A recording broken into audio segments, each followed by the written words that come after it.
Hi guys, everyone has a story, and I'm a firm believer that all of our stories are important. And as important as our individual stories are, they're also connected to larger stories. And the combination of our individual stories and these bigger stories that we're part of, stories of our families, stories of our nations, of our workplaces, all those kinds of different things, even things like sporting teams that we follow or the political ideologies that we subscribe to, all these things, they shape us, they form us, they contribute to our identity. And we don't often think about our stories, the individual stories and even the bigger ones, in a deep way. But I think if we do look at our stories more deeply, then one of the benefits of that is that we have a better understanding of ourselves. And the same goes for Christianity and the story of Christianity. Christianity has a story, and looking at that bigger story helps us understand it better. For instance, you might be surprised to hear that the story of Christianity is not one that's based on morality or judgment, but it's actually based on flourishing relationships. And I like to think of this story of Christianity, the way I perceive it, is as the story of God, or the big story. And like any story, it starts at the beginning. So I'm just going to read to you from the first chapter of the Bible, and selecting some various verses. You can read the whole thing in your own time if you like to, but chapter 1, verse 1 of the first book of the Bible, Genesis, says this: "In the beginning, God created the heavens and the earth. Now the earth was formless and empty. Darkness was over the surface of the deep, and the Spirit of God was hovering over the waters. Then God said, 'Let us make mankind,'" or humanity, "'in our image, in our likeness, so that they may rule over the fish in the sea and the birds in the sky, over the livestock and all the wild animals, over all the creatures that move along the ground.'" So God created humanity in his own image. In the image of God, he created them. Male and female, he created them.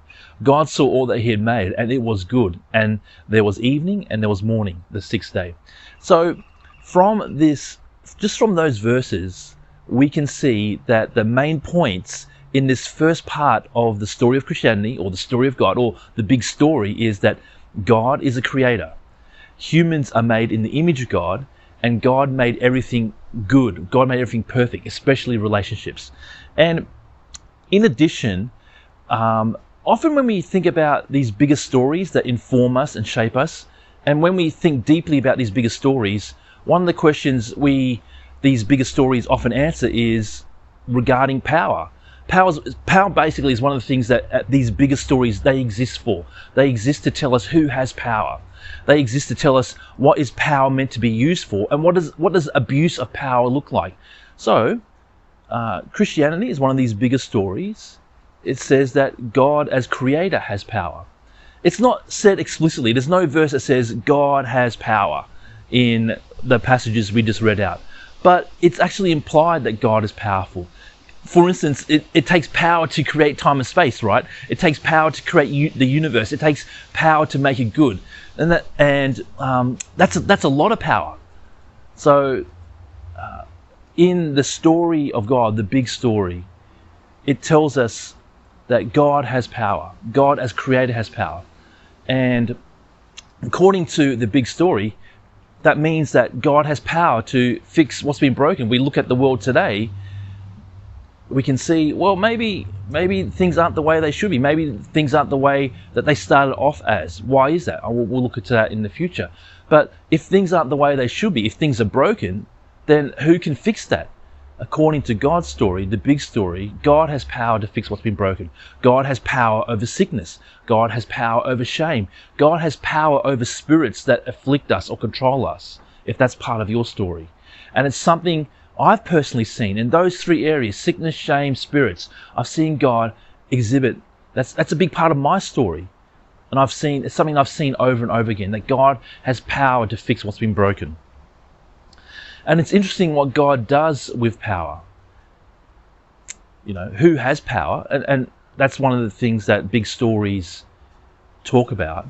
But also, what do you do with power when you have it? And it's interesting what God does with power. He models what people who live by his story should do with power.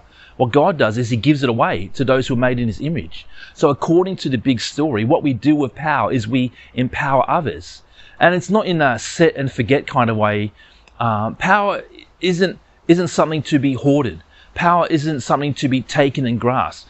Power is something to be shared in a relational context. God's version of empowering isn't just kind of throwing it away. It's actually coming up close to someone, walking alongside them, and empowering him in a relational context. So, according to the big story, power is not something to have over others, but something to be shared with others. And the context for the sharing of that power in Genesis chapter 1, at the beginning of the story of Christianity, the big story, the context is that power is shared to make the world a better place.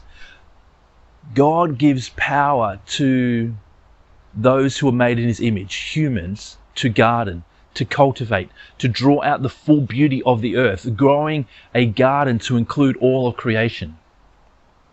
Personally, for me, the big stories approach, the story of God's approach to power is compelling. For me, it's countercultural. There's something in me that responds to that approach to power, that goes, that's the way it should be. That's a story I want to live by. Maybe you resonate the same way, maybe not. That's okay. But here are some questions that I would like us to think through, and if you have anything that you feel like you'd like to share with me, then I'd love to hear it. So let me ask you these questions.